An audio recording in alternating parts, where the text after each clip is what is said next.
Hello everyone. इस video में हम करेंगे एसएससी कांस्टेबल जीडी के प्रीवियस ईयर क्वेश्चन पेपर का क्वांट सेक्शन। ठीक है, तो चलो वीडियो को शुरू करते हैं क्वांट सेक्शन से।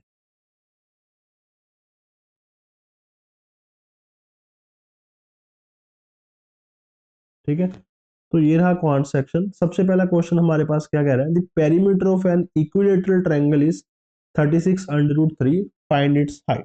ठीक है, तो इक्विलेटरल ट्रायंगल कौन सी है जिसकी सारी साइड्स सेम होती है, यानी कि अगर ये साइड ए है, ये साइड ए है, तो ये साइड भी ए है। ठीक है, हमें क्या ये वाली हाइट फाइंड करनी है, यहाँ से लेके यहाँ तक ये हाइट फाइंड करनी है। अदर या तो अगर आपको इसका फॉर्मूला आता हो कि हाइट का फॉर्मूला क्या है, अंडर रूट 3/2a।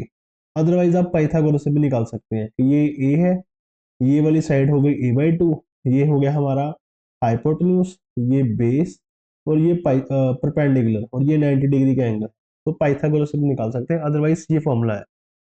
तो सबसे पहले पेरीमीटर दिया है तो आप साइड निकालोगे, यानी ए निकाल लोगे। क्या करोगे, 3 से डिवाइड करोगे, 3 से डिवाइड करोगे तो क्या आ गया, 12√3।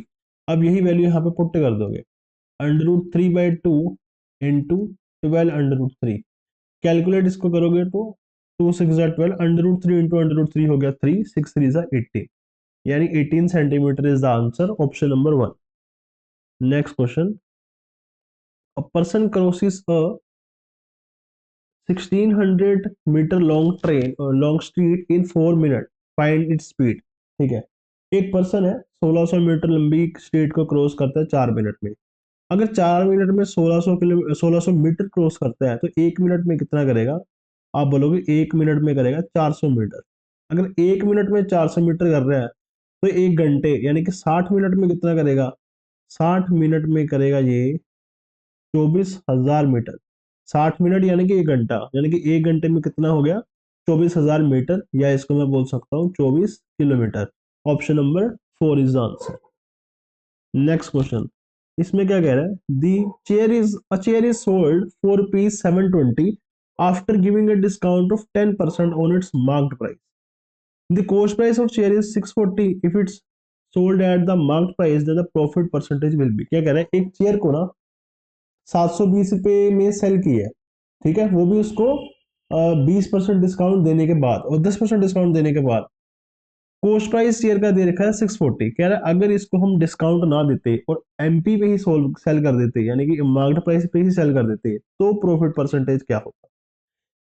अच्छा, अगर 720 का सेल किया और 10% का डिस्काउंट दिया, यानी कितने परसेंट पे सेल किया, 90% पे सेल किया। अगर मैं कहूँ मेरा एमपी 100% है, 10% का डिस्काउंट दिया 90%, तो ये किसके इक्वल आ गया, 720 पे। यहाँ से 1% कितना आ जाएगा, 8 के इक्वल, और 100% आ जाएगा 800 के। ये 800 मेरा क्या है, एमपी। हमें बोला था अगर एमपी पे ही सेल करे, यानी 640 की चीज को मैंने 800 पे सेल कर दिया, प्रॉफिट कितने का होगा, 160 का। 160 काउंट करोगे कॉस्ट प्राइस पे इंटू 100, ये कट जाएगा 4 पे, 100/4 हो गया 25% आंसर, ऑप्शन नंबर 4।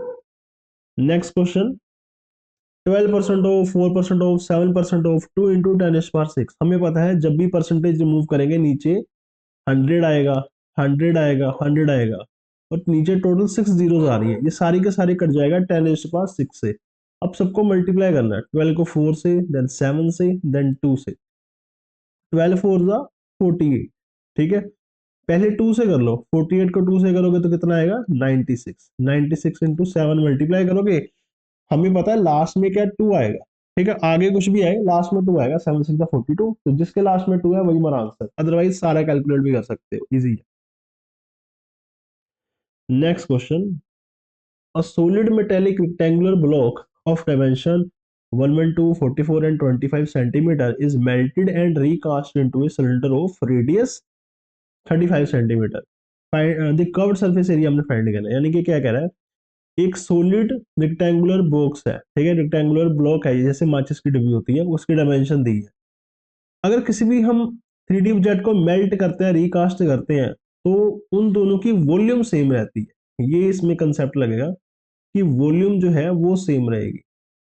तो इसमें वॉल्यूम क्या होगी ब्लॉक की, एल बी एच।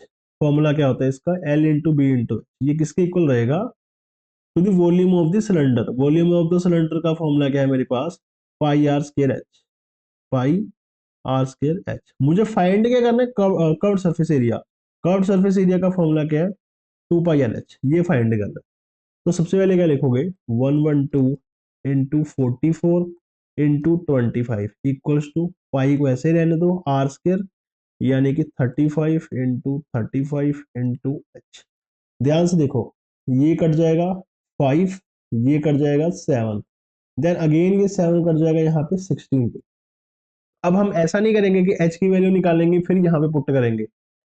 कुछ लोग क्या करेंगे, h की वैल्यू यहाँ से फाइंड करेंगे, देन यहाँ पे पुट करेंगे, फिर से इसका आंसर निकालेंगे, तो वो लेंदी हो जाएगा। हमें क्या फाइंड करना है, कर्व सरफेस एरिया जो कि है 2 पाई आर एच। पाई मेरे पास पहले से है, आर भी है, एच भी है, एक 2 नहीं है। तो क्या करोगे, एक 2 यहाँ पे मल्टीप्लाई कर दो और एक 2 यहाँ पे मल्टीप्लाई कर दो। अब ये क्या हो गया मेरे पास, 2 पाई आर एच। अब यहाँ से फाइंड कर लो, 2 को 5 से मल्टीप्लाई करोगे क्या आ गया, 10, और 16 इंटू 44 इंटू 10। 16 को जब 44 से मल्टीप्लाई करोगे, 16 फोर जा 64, अगेन 16 फोर 64, और वो 64 और 6 कितना आ गया, 70, और जो 10 था उसका 0 आ गया, यानी option number 3 is the answer. Find the value of, simplify करना है इसको, बोर्ड मास के अकॉर्डिंग, पहले bracket then of then divide multiply add, ठीक है। सबसे पहले क्या करोगे, इसको सोल्व करोगे, 12/3 4, 4 6 24, माइनस 20, यहाँ पे आ गया 24। इसको ब्रैकेट को सोल्व करके क्या आ जाएगा मेरे पास, ये आ गया 28।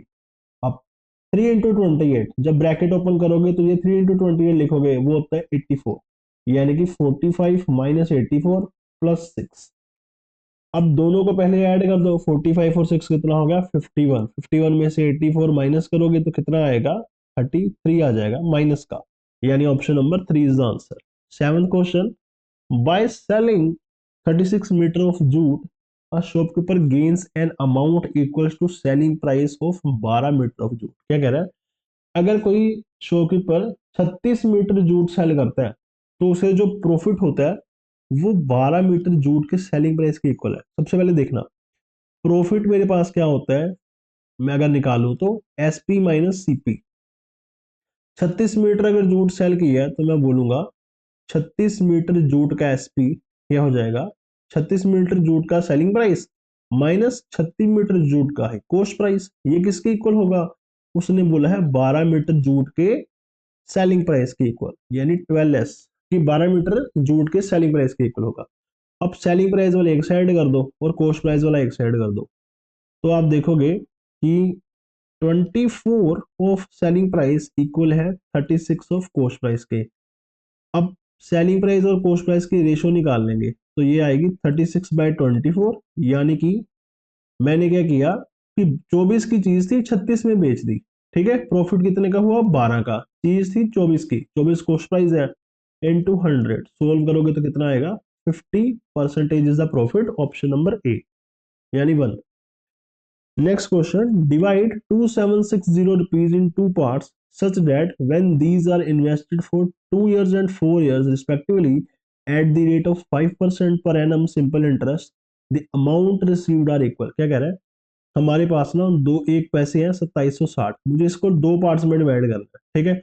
एक पार्ट्स मैंने डिवाइड करना है इन्वेस्ट 2 साल के लिए, दूसरा करना है 4 साल के लिए। हाँ, दोनों का इंटरेस्ट सेम है कि 5% पे ही करना है। यानी ऐसे डिवाइड करना है कि बाद में जो मुझे अमाउंट मिलेगा वो दोनों केस में सेम होना चाहिए, जितना अमाउंट यहाँ पे मिला वही यहाँ पे मिलना। तो अगर देखो अमाउंट निकलेगा कैसे, जैसे मेरे पास 100 रुपए है, 10% का इंटरेस्ट है, तो साल बाद क्या हो जाएगा ये 110, ठीक है। वही अगर 5% इंटरेस्ट है एक साल का, इन्वेस्ट करूंगा 2 साल के लिए, तो टोटल इंटरेस्ट कितना हो गया 10%। 4 साल के लिए इन्वेस्ट करूंगा तो टोटल इंटरेस्ट कितना हो गया 20%। ये तो आ गया मेरा सी आई। एस आई कितना हो जाएगा, अगर मेरा प्रिंसिपल 100 है तो नहीं, ये तो मेरा आ गया एस आई ना। अमाउंट कितना हो जाएगा, अगर मेरा प्रिंसिपल 100 है जिसमें 10% इंटरेस्ट मिल रहा है तो अमाउंट 110 हो जाएगा, और यहाँ इस केस में 120 हो जाएगा। अब ध्यान से देखना, हमें क्या कह रहा था 2760, सपोज कर लो मैंने जो दो पार्ट्स में डिवाइड किया है, एक पार्ट एक्स है दूसरा पार्ट वाई है। अगर x वाले पार्ट को मैं 110 पर, इस पे मुझे 110% मिल रहा है x वाले पार्ट पे, ठीक है, और ये इक्वल है y वाले पार्ट में मुझे कितना मिल रहा है 120, ठीक है, दोनों इक्वल है क्योंकि अमाउंट इक्वल है, ठीक है। तो मैं यहाँ से x रेशियो y निकाल सकता हूँ, कितनी आ जाएगी 12/11, ठीक है, यानी कि ये जो 2760 रुपये है ये इस रेशियो में डिवाइड होगा 12:11 में। टोटल ये कितना आ रहा है, टोटल आ रहा है ये 23, यानी 23 की वैल्यू है 2760, और एक की वैल्यू कितनी हो जाएगी 21 जा 23 और 2 जा 46, 120 आ जाएगी, एक की वैल्यू 120। उसने बोला था सेकंड पार्ट निकालना है, सेकंड पार्ट कौन सा हमारे पास, ये वाई वाला, जिसमें जो हमने 4 साल के लिए इन्वेस्ट किया, ठीक है, ये वाला वाई वाला। वाई की वैल्यू मेरे पास 11 आ रही है, यानी 120 को 11 से मल्टीप्लाई कर दूंगा, 11 इंटू, एक सेकंड यहाँ पे करता हूँ, 11 11 इंटू 120 क्या हो जाएगा 1320, यानी option number 3 is the answer. Next question, a 725 meter long train passed through a tunnel 235 meter long in 48 seconds, find the speed of the train। Train की लेंथ दी है, टनल की लेंथ दी है, टाइम दी है, speed find करनी है हमें, पता speed equal to distance upon time. अच्छा, डिस्टेंस कितना है 725 और 235 ऐड करोगे तो ये आ जाएगा 960, 48 से डिवाइड करोगे, अब ये स्पीड आएगी मीटर पर सेकंड में, हमें ऑप्शन में सारी किलोमीटर पर आवर्स में गिवन है, तो क्या करोगे मीटर पर सेकंड को अगर किलोमीटर पर आवर में करना है तो मल्टीप्लाई कर दोगे 18/5 से। सबसे पहले तो ये कट जाएगा, यहाँ पे 20 आ गया, ये 5 4 जा 20, 4 इंटू 18 कितना हो गया 72 kilometre per hour, option number 2। Next question कह रहे हैं, a batsman scored 124 runs which include 6 boundaries 10 sixes, what percentage is the total score did he make bye running between wickets. यानी कि कह रहा है बैट्समैन, एक बैट्समैन है उसने 124 रन बनाए हैं, उसमें से 6 बाउंड्रीज हैं यानी कि चौके हैं, और 10 उसके छक्के हैं, तो कह रहा है उसने जो रन किया है ना विकेट के बीच में, जैसे ये विकेट लगी है और जो रन किया है उससे कितनी स्कोर बनाई है, ठीक है। अच्छा, अगर 6 चौके हैं तो कितना हो गया टोटल, 6 चौक 24, अगर 10 छक्के हैं यानी 10 6 60, यानी कि प्लस करूंगा तो 84 स्कोर उसने ऐसे बनाई है, ठीक है। तो रिमेनिंग कितनी बच गई 120 में से 84 माइनस करोगे, ठीक है, तो 120 नहीं 124 में से, 124 में से 84 माइनस करोगे तो मिलेगा 40 स्कोर उसने बाकी रन करके, रन लेके बनाई है विकेट के बीच में, यानी कि 40 स्कोर उसने बनाई है रन लेके, टोटल स्कोर थी 124 इंटू 100, कट कर दोगे अगर इसको 4 को कट करोगे नीचे आएगा 31, यानी ऊपर क्या आ गया 1000/31। अगर इसको कैलकुलेट करोगे, ठीक है, तो 31 पहले 100 से डिवाइड करोगे तो मुझे पता है 31 थ्री जा, हाँ 31 थ्री जा हो जाएगा 93, ठीक है, बचेगा क्या 70 बच जाएगा, ठीक है। अब बस 31, एक सेकेंड, हाँ 31 थ्री जा आ गया 93, अब 70 बच जाएगा, और 31 टू जा 62, तो 8 बच गया, यानी कि 8/31, यही मेरा परसेंटेज आंसर है। Next question, the salaries of Ravi and Sumit are in the ratio 4:5. If the salary of each is increased by 6,000, then the new ratio becomes 35:40. Find Sumit salary। क्या ना, पहले अगर सैलरी अपने पास सुमित है और रवि है, एक रवि और सुमित है, अगर पहले इनकी सैलरी का रेशियो 4:5 है, बाद में इनकी सैलरी का रेशियो कितना हो जाएगा 35:40, क्यों हुआ, क्योंकि उसमें 6,000 सैलरी दोनों की इंक्रीज हो गई है। तो ये रेशियो एंड प्रोपोर्शन मेथड में हम ये कंसेप्ट पढ़ते हैं, दो दो रेशियो दी गिवन है, अगर उसमें कुछ ऐड हुआ तो वैसे लिखते हैं, तो क्या करेंगे क्रॉस मल्टीप्लाई करेंगे, 14 into 4 कितना आ गया 160, और यहाँ पे कितना आ गया 175, या इन दोनों का एक्चुअल में हम क्या करेंगे माइनस करेंगे, और ये किसके इक्वल आएगा, यहाँ पे इन दोनों को क्रॉस मल्टीप्लाई करेंगे, मुझे पता है इन दोनों को क्रॉस मल्टीप्लाई करूंगा तो क्या आएगा, दोनों में 6,000 तो है ही है, 40 में से 35 गया 5, 5 into 6,000 कितना आ गया 30,000, ठीक है। और ये वैल्यू भी माइनस में आएगी, यानी कि माइनस का 15 इक्वल्स टू माइनस का 30,000, यानी कि एक मेरे किसके बराबर आ गया, 2000 के। अगर एक की वैल्यू 2000 है, मुझे फाइंड करनी थी सुमित की सैलरी। सुमित की सैलरी ये रही, और सुमित की भी इंक्रीज सैलरी फाइंड करनी है। सुमित की सैलरी कितनी है, 5, पुरानी वाली।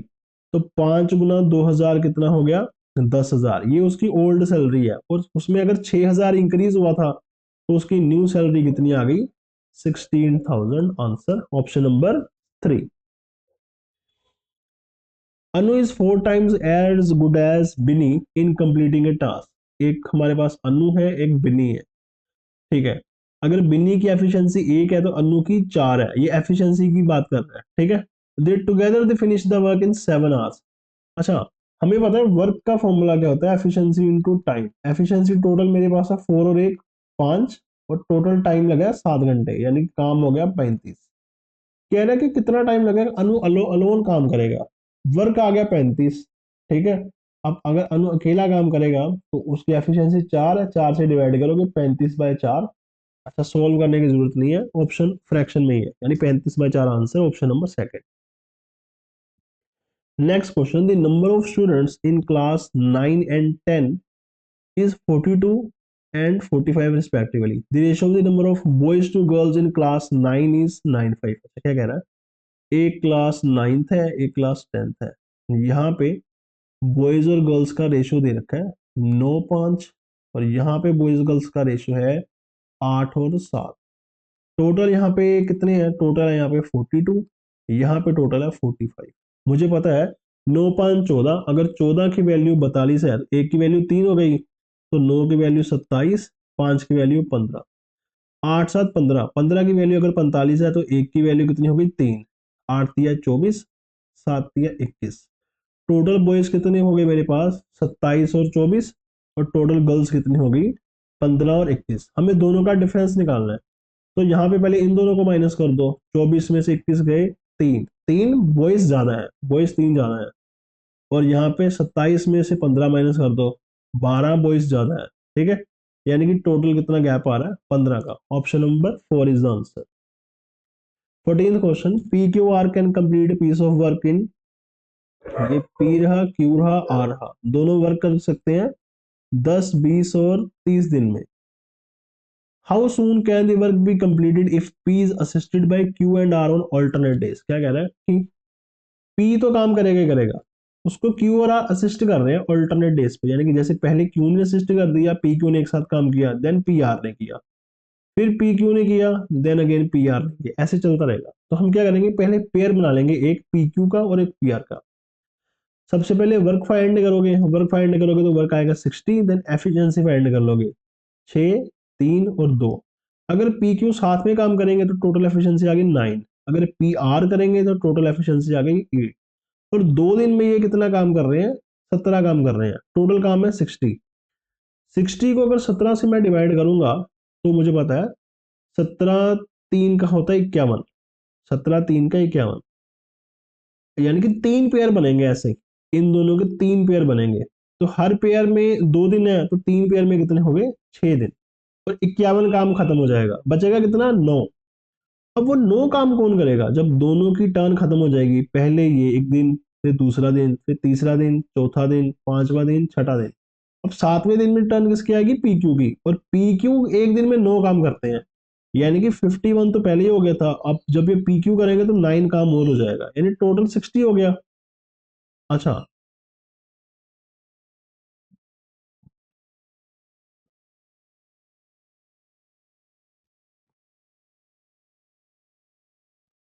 तो ये एक ही दिन तो एक्स्ट्रा लगेगा यहाँ पे, ठीक है, यानी कि 6 और 1 कितना हो गया, 7, 7 डेज इज द आंसर। यहाँ पे ये ऑप्शन गलत है, ठीक है, 7 डेज आंसर आएगा।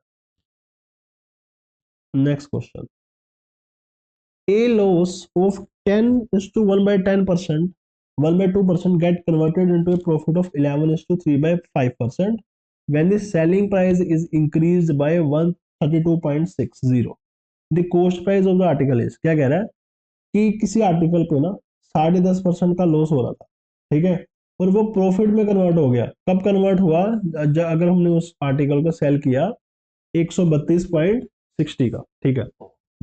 ध्यान से देखना, सपोज कर लो किसी आर्टिकल का कॉस्ट प्राइस है 1000 रुपीज, अब उस पे 10.5% का लॉस हो रहा है, यानी कि हम उसको कितने में सेल कर रहे हैं, यानी कि हम सेल कर रहे हैं यानी कि 895 में।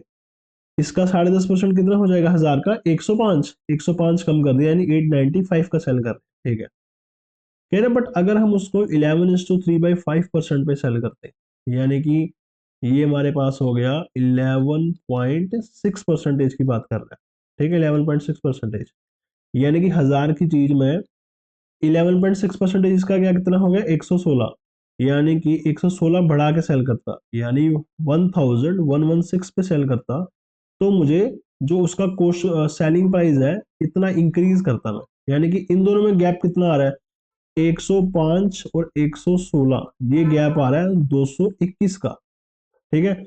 और ये जो गैप है, या मैं लिख दूं ये 221 एक्स है या यूनिट है, कुछ भी बोलो, ये 132.60 की इक्वल है, ठीक है।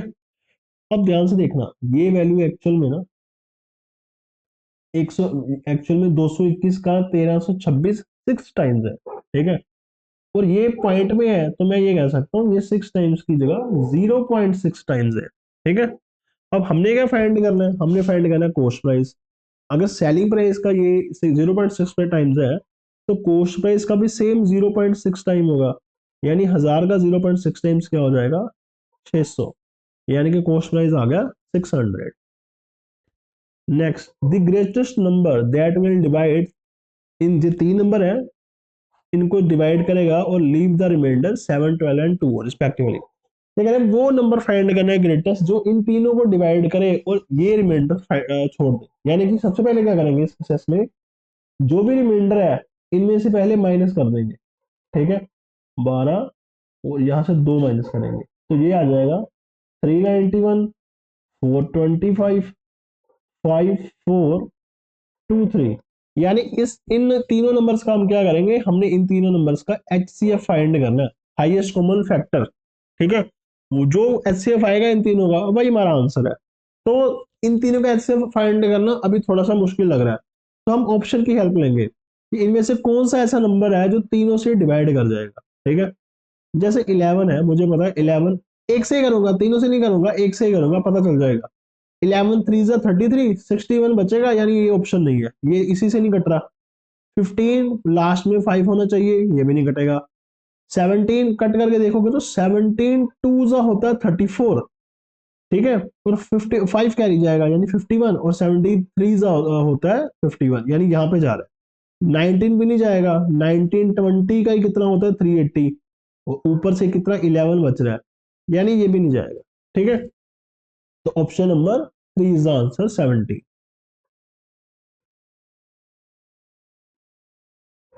If the average of two number is 13 and the square root of their product is 12, the find a difference between the number, ठीक है।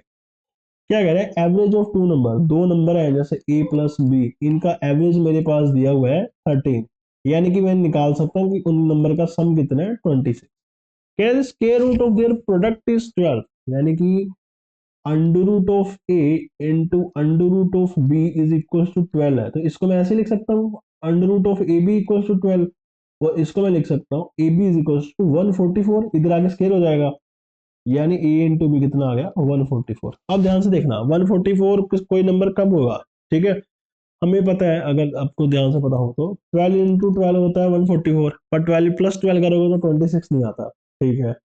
और 144 कैसे आएगा, और जैसे आएगा 24 इंटू 6 करके, पर इनको ऐड करके 26 नहीं आता। मुझे वो नंबर लेके आना है जिनको ऐड करके 26 आए, मल्टीप्लाई करके 144 आए, तो एक नंबर ये भी है 18 इंटू 8, जिसको मल्टीप्लाई करके 144 ऐड करके 26 आएगा। अगर मैं ये वैल्यू पुट करूंगा ना, कुछ लोग सोचोगे कि हम वैल्यू पुट करके देख लेते हैं ए की यहाँ पे, कि यहाँ से ए एलिमिनेशन मेथड से, तो ये आ जाएगा 26 माइनस बी, और ये वैल्यू यहाँ पे पुट कर दूंगा, तो वो क्वाड्रेटिक इक्वेशन बन जाएगी, वो ज्यादा डिफिकल्ट हो जाएगा, ठीक है। हम यहाँ से सीधा ही फैक्टर निकाल लेंगे। अच्छा, अब हमें पूछा था इन दोनों का डिफरेंस निकालना, दोनों नंबर का, दोनों का डिफरेंस कितना आ जाएगा, 10 आ जाएगा, यानी option number A is 1 is the answer. Next question, the average of 10 observation is 46, 10 observation है और उनकी एवरेज कितनी है 46। लेटर बाद में यह रियलाइज किया गया the observation was misread 42 in place of 142। एक ऑब्जर्वेशन गलती से रीड कर लिया 42 मिस इंस्टेड ऑफ 142, यानी एक्चुअल में जो ऑब्जर्वेशन थी वो 142 थी, पर हमने गलती से उसको 42 पढ़ लिया। ठीक है, अब 142 को अगर मैं 42 पढ़ लूंगा यानी कि मेरे 100 का नुकसान हो गया। ठीक है, और जब भी नुकसान होगा वो एवरेज के अकॉर्डिंग सब में डिवाइड होगा, यानी कि 100 मेरे मार्क्स ज्यादा होने चाहिए थे पर मैंने कम लिख लिए, और ये ज्यादा जो मार्क्स हैं वो सब में डिवाइड होंगे क्योंकि 10 लोग हैं, 10 ऑब्जर्वेशन है, तो कितना आ गया, टोटल 10 आ गया, यानी कि हर बंदे की 10-10 एवरेज इंक्रीज हो गई। यानी कि अगर मेरी पहले एवरेज 46 आ रही थी तो अब 10 इंक्रीज होनी चाहिए, यानी 46 और 10 ऐड करोगे कितना आएगा, 56। Option number 4। नेक्स्ट क्वेश्चन देखो, the ratio of the salary, the ratio of A and B salary is 6:7। If B's salary is increased by 5:1/2%, then the total salary becomes 147700। The salary of A find करनी है। A और B की salary दी रखी है 6:7। क्या कह रहा है, अगर B की सैलरी हम इतनी इंक्रीज कर दे, कितनी इंक्रीज कर दे, 5.5%। ठीक है, तो वो इतनी हो जाएगी। सपोज कर लो बी की सैलरी 100% है, हर हर वैल्यू अपने आप में 100% होती है, अगर उसको मैं 5.5% इंक्रीज करूंगा, या 100 छोड़ो, 100 की जगह 1000 ले लो। ठीक है, 5.5% अगर इंक्रीज करूंगा तो ये कितनी हो जाएगी, 5.5% यानी कि 55, यानी ये हो जाएगा 1055। और ये 1055 किसके इक्वल आ रहा है, 147700 के। इन दोनों के बीच में पक्का कुछ ना कुछ रिलेशन होगा ही। ठीक है, अब वो कैसे फाइंड करेंगे, वो ऐसे फाइंड कर सकते हैं, पहले 5 पे कट कर लो, 5 पे कट करोगे 211, इसको कट करोगे नहीं, बीच में इसके लास्ट में 100 है तो यहाँ पे 20 आ जाएगा, 5 पे कट करोगे तो। अब पता लग रहा है कि 211 को 7 से मल्टीप्लाई करूंगा तो 1477 आ जाएगा, यानी ये कट जाएगा 7। तो 1 की वैल्यू कितनी आ गई, 7 2 14, एक की वैल्यू आ गई 140। अगर एक की वैल्यू 140 है, यानी कि ये मेरा नंबर कितना आ गया, 14, 140 आगे 3 जीरो। अब ध्यान से देखना, 7 की वैल्यू है 1,40,000, तो 6 की वैल्यू कितनी होगी यहाँ पे, यानी कि मैं कह सकता हूँ 20,000 मल्टीप्लाई हो रहा है तो यहाँ पे भी 20,000 मल्टीप्लाई होगा, तो मल्टीप्लाई कर दो कितना आ जाएगा, 1,20,000 आंसर, यानी ऑप्शन नंबर 2। 20th क्वेश्चन देख लो, the certain sum amounts to rupees 9,982.50 in 2:1/2 years, 12% per annum, interest compounded 10 monthly, sum find करना है। अच्छा, ये हमें अमाउंट दे रखा है, सम हमें फाइंड करना है, इंटरेस्ट भी गिवन है, टाइम भी गिवन है। हाँ, अब जो हमने कंपाउंड करना है, ईयरली नहीं करना, हमने 10 मंथली करना। ध्यान से देखना, ये टाइम पीरियड दिया मुझे 2.5 साल का, और ये 12% पर एनम है, यानी कि साल का 12% है, तो हर महीने का कितना हो गया, 1% हो गया, और 10 महीने का कितना हो गया, 10 मंथ का कितना हो गया, 10% हो गया। ठीक है, यानी कि हम मुझे 10% के अकॉर्डिंग कैलकुलेट करना है। तो टाइम मेरे पास कितना है, अगर मैं मंथ के अकॉर्डिंग देखूं, 2 साल, यानी 12 और 6, और 24 और 6 30, यानी मेरे पास 30 मंथ है। तो मैं ऐसा कह सकता हूँ कि मेरे पास 10-10 के 3 पेयर है, 10-10 और 10, क्योंकि मुझे 10 मंथली कैलकुलेट करना है, तो 10-10-10 मंथ टोटल 30 हो जाएगा, और 10-10-10% हो जाएगा। ठीक है, अब हमें पता है कि हमने सक्सेसिव वाला फॉर्मूला पढ़ा हुआ है। ठीक है, तो सक्सेसिव के अकॉर्डिंग अगर इन दोनों को मैं लगाऊंगा, 10 + 10 + 1 ये हो जाएगा 21, और देन इसका वो लास्ट वाली वैल्यू का 21 + 10 + 2.1, ये कितना हो जाएगा, 32.1। ठीक है, ओ सॉरी 33.1, 33.1%, यानी कि 3 साल बाद जो मेरा वो आएगा वो 33.1 होगा, यानी कि मेरा अमाउंट कितना हो गया, अमाउंट हो गया फिर 133.1%, और इसकी वैल्यू किसके इक्वल है, 9982.50। अब इन दोनों के बीच में हमें जस्ट रिलेशन देखना क्या आएगा। ठीक है, जो भी रिलेशन आएगा उसके लास्ट में 5 होना चाहिए। ठीक है, क्योंकि तभी यहाँ पे 5 होगा। अगर 13 को मैं, अब लास्ट में 5 या तो यहाँ पे आ रहा है या तो यहाँ पे आ रहा है। ठीक है, 13 को अगर मैं 7 से मल्टीप्लाई करता हूँ, अप्रोक्सीमेट 7 से, तो 13 7 91, ठीक है, उसके आसपास आ सकता है। बट 13 को अगर मैं 8 से मल्टीप्लाई कर दूंगा तो वो 104 होता है। तो वैसे भी ये 85 है, यानी कि रिलेशन किसका बनेगा, इसी का बनेगा। यानी ये एक्चुअल में ये जो रिलेशन बनेगा ये बनेगा 75 टाइम्स है। अगर 133.1% की वैल्यू 75 है तो 100% की वैल्यू कितनी हो जाएगी, यानी कि ये 75 वैल्यू 1% की आई है तो 100% की वैल्यू कितनी हो जाएगी, 75 100। यानी option number 4 is the answer. A 9-digit number 89563x7y is divisible by 72. Find the value of this। ठीक है, 72 क्या होता है, 72 एक्चुअल में है 8 इंटू 9। ठीक है, हमें पता है कोई भी नंबर अगर 9 से डिविजिबल होना है तो उस नंबर का सम ऑफ डिजिट 9 से घटना चाहिए। यानी कि सबसे पहले क्या करेंगे, 9 के मल्टीपल्स वैसे ही कट कर देंगे। जैसे ये 9 चला गया, ये 6 और 3 चला गया, यहां से 8 7 15, 15 5 20, 20 और 8 28। ठीक है, 28 का अब सम आ गया, टोटल करोगे तो 1 आ जाएगा। यानी x प्लस वाई जो है, इनकी वैल्यू, जो ये x प्लस वाई बच गया है, या तो 8 होनी चाहिए तभी यहाँ पे 9 बनेगा, या फिर ये 17 होना चाहिए तभी ये क्या बनेगा, मतलब कि 8 होनी चाहिए। इनको सम, इनकी जो या तो x प्लस वाई 8 होगा या 17 होगा, इससे ज्यादा नहीं हो पाएगा, क्योंकि मैक्सिमम डिजिट 99 ही होंगे, तो 99 तो 18 ही होते हैं, इससे ज्यादा नहीं हो पाएगा। ठीक है, अब 8 का क्या रूल है, 8 का रूल ये है कि लास्ट वाले 3 डिजिट अगर 8 से डिवाइड हो जाएंगे तो सारा नंबर 8 से डिवाइड हो जाएगा। यानी कि सबसे पहले तो y की वैल्यू इवन आएगी, यानी y की वैल्यू या तो 870 होगी। तो ये 8 से डिविजिबल है क्या, 3 बार कट सकता है 8 से, यानी कि 870 का हाफ हो गया 435, तो हाफ ही होगा, उससे बाद में तो पॉइंट आ जाएगा, यानी कि ये पॉसिबल नहीं है। 872 ये कट सकते हैं, हाँ 436, 218 एंड 104, हाँ ये कट सकते, इसका हाफ 436, उसका हाफ 218, उसका हाफ 109, ये हो जाएगा 8 से डिवाइड। उसके बाद में जितने भी आप नंबर देखोगे वो 8 से डिवाइड नहीं हो पाएंगे। जैसे ये है 437 आएगा, उसके बाद में कटेगा नहीं। 876 ये आएगा, 438, देन 219, आगे कटेगा नहीं। ठीक है, देन 878, 439, आगे नहीं होगा। सेम, अब कोई नंबर नहीं होगा, यानी यही नंबर आ रहा है, तो यानी कि लास्ट में जो y की वैल्यू आ रही है वो कितनी आ रही है, 2 आ रही है। अगर y की वैल्यू 2 है और x प्लस वाई 8 था तो x की वैल्यू कितनी आएगी, 6 आएगी। तो यहाँ पे वैल्यू पुट कर दो इस इक्वेशन में, 7 6 जा 42 और 3 2 जा 6, 42 में से ये क्या कितना हो गया, अंडर रूट ऑफ 36 क्या आ गया, 6। यानी option number 3 is the answer, 6। Next question है सिंप्लीफिकेशन का। तो पहले इसको सोल्व कर लोगे, क्या आएगा, 2 आ गया।